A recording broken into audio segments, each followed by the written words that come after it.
Students, myself Professor Deepak Saini. Today we will do the Archaebacteria. You know very well, Whitaker divided this whole living world into 5 kingdoms. That was Monera, Protista, Fungi, Plantae and Emilia. In 1977, Carl Woese further divided the Monera into Archaeobacteria and Eubacteria. Eubacteria is also called as Enterobacteria, in which we studied the bacteria, cyanobacteria, mycoplasm, actinomycetes, rickettsia. This comes under eubacteria. And archaeobacteria is a separate domain. What was the basis of division of Monera into eubacteria and archaeobacteria was the structure of 16S ribosomal RNA that is seen in the 70S ribosome. कहने का मतलब ये है कि किस base पे उन्होंने दो को डिवाइड किया था, वो था कि structure of 16S ribosomal RNA जो कि 70S राइबोसोम के अंदर देखने को मिलता है। आपको पता है प्रोकैरियोट्स के अंदर 70S राइबोसोम्स होते हैं, उसके एक लार्जर सब यूनिट होता है, इसको हम 50S बोल देते हैं, और स्मॉलर सब यूनिट होता है जिसको मैं 30S कह देता हूँ।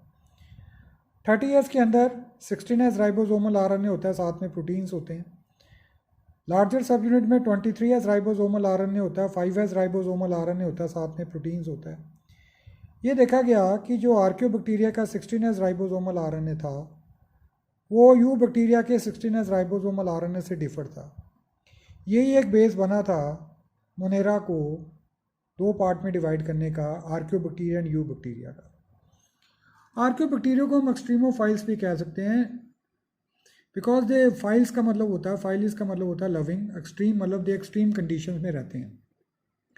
एक्सट्रीम कंडीशन मतलब very low pH, very high temperature, marshy places, swamp places. और it was the first bacteria who came on the earth and it originated from the progenot and it is still present today. That's why we say living fossils. There is a difference in the cell wall of the archaeobacteria and that of the bacteria is there. We say the cell wall in bacteria is made up of peptidoglycans, हमने पढ़ा था, और peptidoglycan जो हमने पढ़ा था नाग और नाम से बना होता है, N acetyl muramic acid and N acetyl glucosamine. लेकिन इसके अंदर जो सेल वॉल होती है वो स्यूडोम्यूरिन की प्रेजेंट होती है, स्यूडोम्यूरिन होता है, स्यूडोम्यूरिन, ठीक है ना। हम पेप्टाइडोग्लाइकन को म्यूरिन भी कहते थे, लेकिन इसके अंदर जो सेल वॉल है that is pseudomurein is present in its cell wall. What is there in the pseudomurine? Normally क्या होता है कि पेप्टाइडोग्लाइकन में तो नाम और नाग होता है, N acetyl glucosamine and N acetyl muramic acid. Pseudomurein के अंदर N acetyl muramic acid is replaced by the N acetyl talosamine uronic acid. मतलब नाम की जगह क्या होता है, N acetyl talosamine uronic acid होता है। ये एक डिफरेंस आ जाता है between the peptidoglycans bracket murein और स्यूडोम्यूरिन में। स्यूडोम्यूरिन में नाम की जगह एन एसिटाइल म्यूरेमिक की जगह N acetyl talosamine uronic acid होता है, ठीक है। और राइबोसोम, मैंने आपको बताया राइबोसोम में भी डिफरेंस बता दिया, 16S राइबोसोम में डिफरेंस होता है, ठीक है। तो ये एक डिफरेंस आया था। और एक और जो बड़ा इंपॉर्टेंट डिफरेंस एक और है कि हमने जो प्लाज्मा मेम्ब्रेन पढ़ते थे, जो बैक्टीरिया के अंदर हमने प्लाज्मा मेम्ब्रेन बताई, हमने कहा कि वो बाई लेयर ऑफ लिपिड्स की होती है, they are made up of by layer of lipids. लेकिन इसके अंदर जो सेल मेम्ब्रेन है या प्लाज्मा मेम्ब्रेन है वो मोनो लेयर है, वो सिंगल लेयर होती है। नॉर्मली क्या होता है, हम बोलते हैं bi layer of lipids like this is the bi layer of lipids आ जाता है। लेकिन इसके अंदर cell wall is mono layer, यानी कि एक ही ये लेयर होती है। और हमने पता है कि जो बाई लेयर ऑफ लिपिड्स में होती है उसमें जो ग्लिसरॉल और फैटी एसिड जो जुड़े होते हैं ईस्टर बॉन्ड से जुड़े होते हैं। लेकिन आर्कियोबैक्टीरिया के अंदर जो लिपिड्स है उसके अंदर ग्लिसरॉल और fatty acids they are joined together by the ether bond, ठीक है।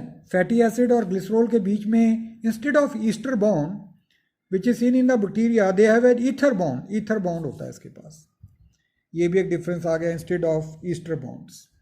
बैक्टीरिया के अंदर हम ईस्टर बॉन्ड्स कहेंगे, इसके अंदर ग्लिसरॉल और फैटी एसिड्स जो कि लिपिड्स की लेयर में होते हैं वो ईथर बॉन्ड से बने होते हैं और ये लेयर भी मोनो लेयर होती है।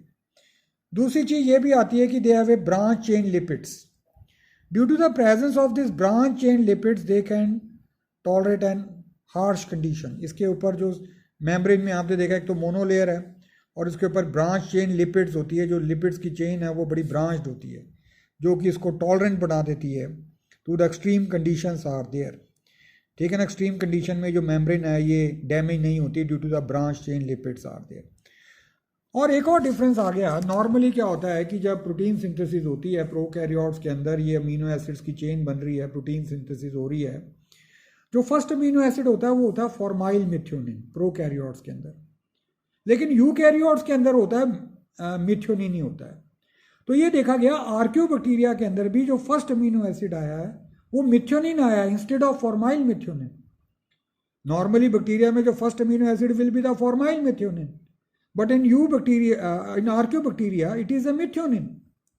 सो ये कुछ डिफरेंसेस हमने देखा कि एक बैक्टीरिया के साथ हमने देखे कि जो पहला अमीनो एसिड है इसमें मिथ्योनिन है, जबकि बैक्टीरिया के अंदर फॉर्माइल मिथ्योनिन है। 16S राइबोसोमल आरएनए में डिफरेंस है। इसके पास पेप्टाइडोग्लाइकन है, उसके पास स्यूडोम्यूरिन आ जाता है, इसके पास ब्रांच चेन ऑफ लिपिड्स है। तीसरा जो था यहाँ पे ईस्टर बॉन्ड था ग्लिसरॉल और फैटी एसिड में, इसमें ईथर बॉन्ड आ जाता है। ठीक है जी, ये चीज़ जो हमने देखने को मिली। अब जो इसकी हमने आर्क्योबैक्टीरिया की जो डिवीजन की गई है on the basis of their metabolic activity and ecological properties are there. ठीक है ना, आर्क्योबैक्टीरिया फर्दर 3 टाइप्स के हैं, हम पढ़ेंगे। दैट इज द जिसको हम बोलते हैं methanogens, halophiles and that of the thermo acidophils. और मैं आपको बताऊँ ये सबसे पहले जो आर्क्योबैक्टीरिया देखने को मिला था that was scene in the Yellowstone national park hot spring. ठीक है ना, ये अमेरिका के अंदर, मैं यहाँ पे आपको फोटो भी दिखाता हूँ। ये देखो, ये एक अमेरिका के अंदर नेशनल पार्क है, येलोस्टोन नेशनल पार्क, वहाँ पे हॉट स्प्रिंग है, वहाँ पे ये देखने को मिला था ये। और ये स्फेरिकल भी होते हैं, रॉड शेप भी हो सकते हैं, फ्लैजिला हो भी सकता है, कईयों में है कईयों में नहीं है। इसको हम 3 कैटेगरीज में मैंने आपको बताया पढ़ाते हैं, मिथेनोजेंस, ठीक है ना, another is that of the halophiles and third is the thermo acidophils. अब हम एक एक को लेके चलेंगे। ये जो बैक्टीरियाज हैं यहाँ तो ये ऑब्लिगेट एनारोब्स हैं और कुछ फैकल्टेटिव एनारोब्स हैं। इसमें अगर मैं मिथेनोजेंस की बात करूँ जो कि lives in the swamp places, marshy area. अब आप कहोगे सर स्वैम्प प्लेसेस और मार्शी एरिया में क्या फ़र्क होता है? देखो, स्वैम्प प्लेसेस ये होता है जहाँ पे पानी भी इकट्ठा हुआ हो और पेड़ भी लगे होते हैं। ठीक है ना, trees are also there and there is a stagnant water is there. तो इसको हम बोल देते हैं, we name it as an, इसको हम नाम दे देते हैं swamp areas are there, they are the swamp areas. ठीक है ना। और ये अगर आप मार्शी एरिया में अगर आप देखोगे मेनली वाटर बॉडीज़ ही होती हैं, वाटर बॉडीज़ के अंदर ट्रीज़ वगैरह नहीं लगे हुए। तो ये जो खड़ा पानी होता है, ठीक है ना, तो they are seen in the swamp area, marshy area. ठीक है ना। और ये जो है ऑब्लिगेट एनारोब है, ऑब्लिगेट एनारोब है। ठीक है ना, अंडरगो, और जहाँ पे ये वे normally they are seen in swamp area, marshy area. ठीक है ना, in that area where the decomposition of the organic material is taking place, anaerobic breakdown of organic material is taking place, तो वहाँ पे ये बड़ा commonly देखने को मिलता है। Obligate anaerobe है, मतलब they can live under anaerobic conditions are there। ये autotrophs है, they can manufacture their own food by taking the energy and carbon from the decomposing compound से। ठीक है ना, by taking the energy and carbon from the decomposing compound है। मैंने आपको बताया भी ये उस एरिया में बहुत देखने को मिलता है जहाँ पे डिकम्पोजिशन ऑफ ऑर्गेनिक मटेरियल हो रही होती है, anaerobic breakdown, anaerobic decomposition of the organic material हो रही होती है, तो वहाँ पे ये देखने को मिलता है। ये अपना खाना बना लेता है by taking the raw material from the decomposing material, यानी कि they take the energy and carbon from the decomposing material. ये क्या करता है कि इवन कार्बन डाइऑक्साइड और हाइड्रोजन और फॉर्मिक एसिड को भी ये मीथेन में कन्वर्ट कर सकता है, ये एसीटेट को भी मीथेन में कन्वर्ट कर सकता है। तो ये काफ़ी यूज़ होता है इन आवर कमर्शियल लेवल पे, इन्हें बायोगैस प्लांट में काफ़ी यूज़ किया जाता है।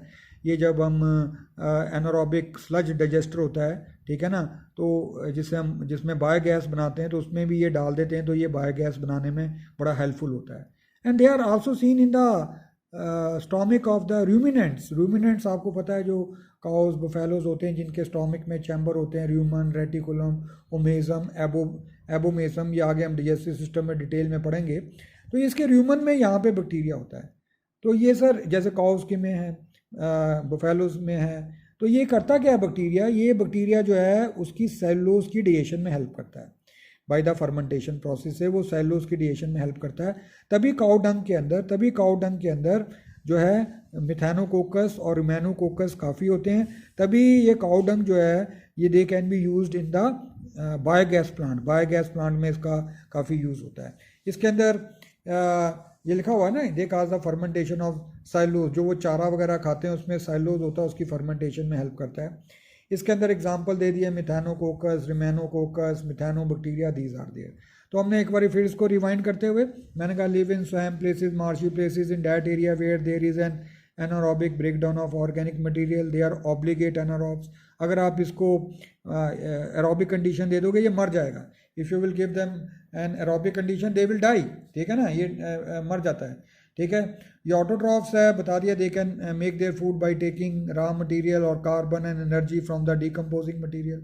They can convert the carbon dioxide, hydrogen and formic acid into methane, ठीक है ना। ये चीज़ आ गई। ये रूमिनेंट्स के स्टोमिक में भी देखने को मिलता है।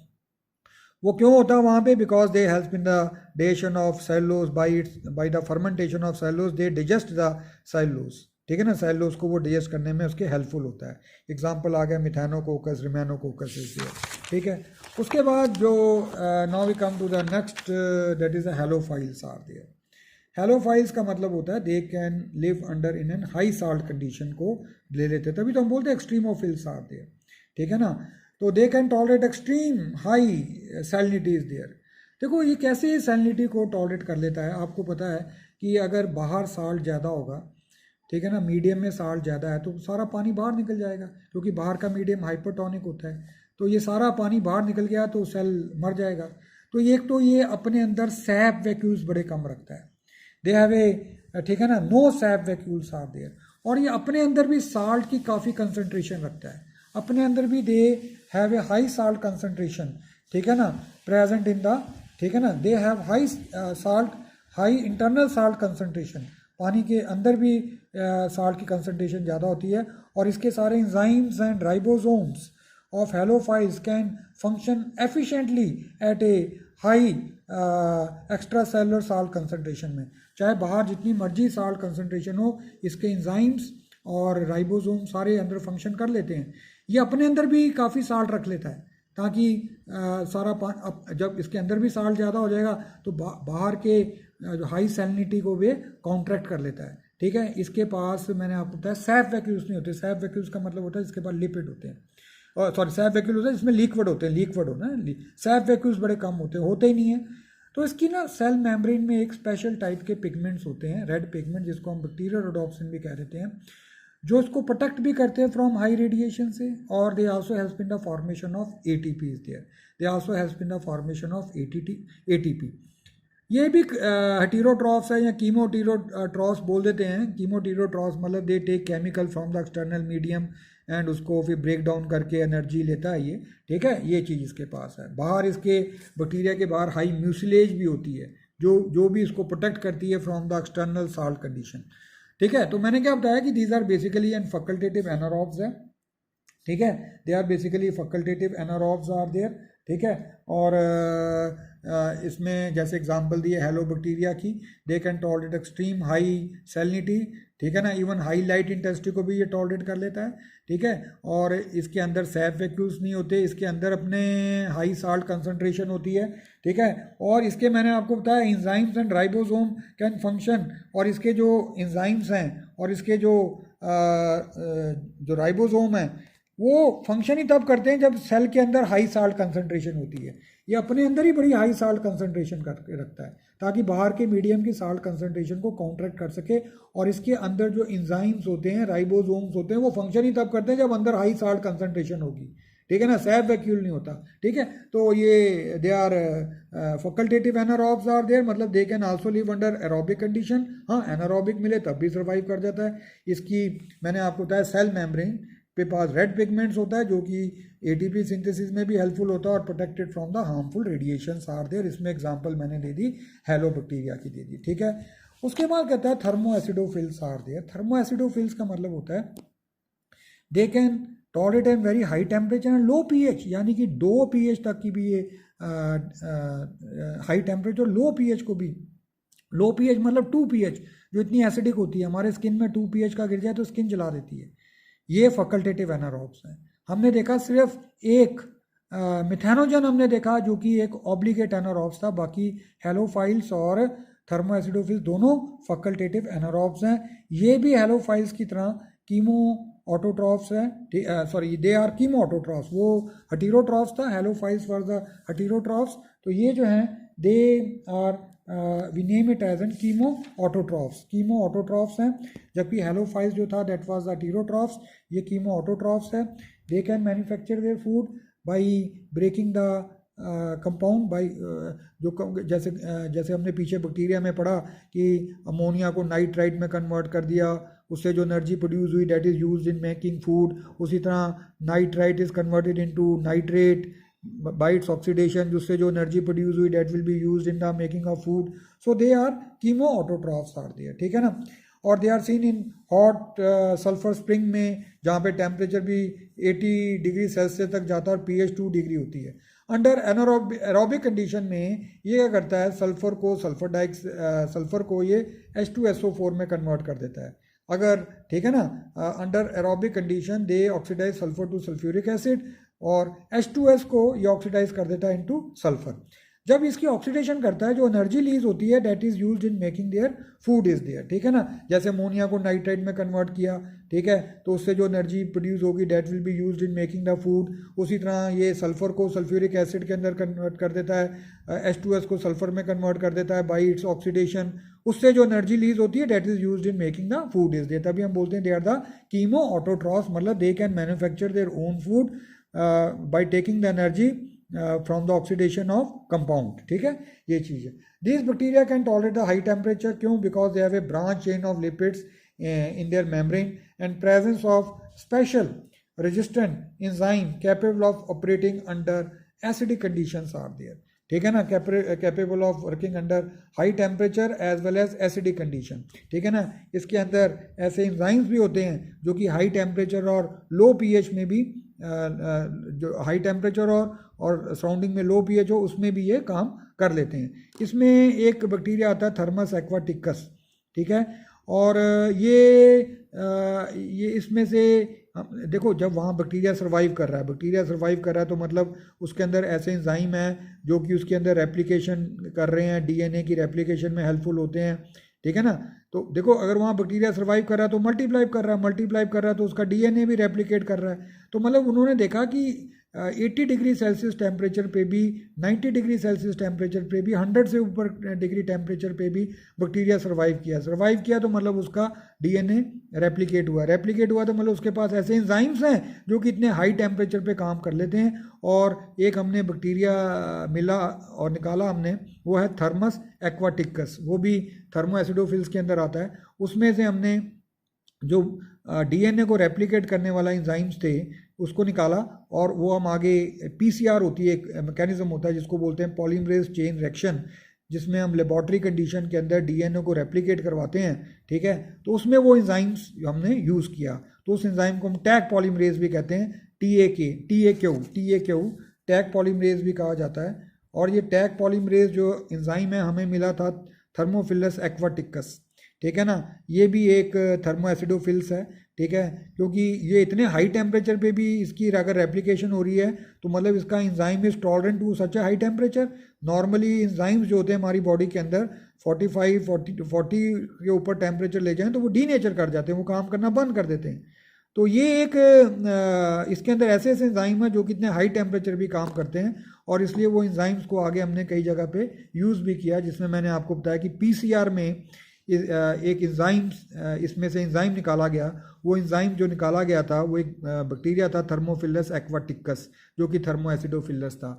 ये मतलब आपको मैंने कहा ना कि जो they can be seen in the hydrothermal vent आपने देखा होगा कि समुद्र के नीचे एक तरह से वॉल्केनिक इरप्शंस हो रही होती है। जो ये सी वाटर, ये सी बॉटम है, वहाँ पे ऐसे वॉल्केनो ब्रश कर रहे होते हैं, तो वहाँ से इतना गर्म होता है ये, आप देख रहे हो वाटर वेपर्स बन रहे हैं, तो यहाँ पे भी ये बैक्टीरिया देखने को मिलते हैं। They can tolerate such a high temperature. ये हाई टेम्परेचर टॉलरेट का रीज़न यही है कि they have a branch chain of lipids and they have a special type of enzyme which can function in this extreme conditions are there. तो ये मैंने आपको आर्कियोबैक्टीरिया के बारे में बताया।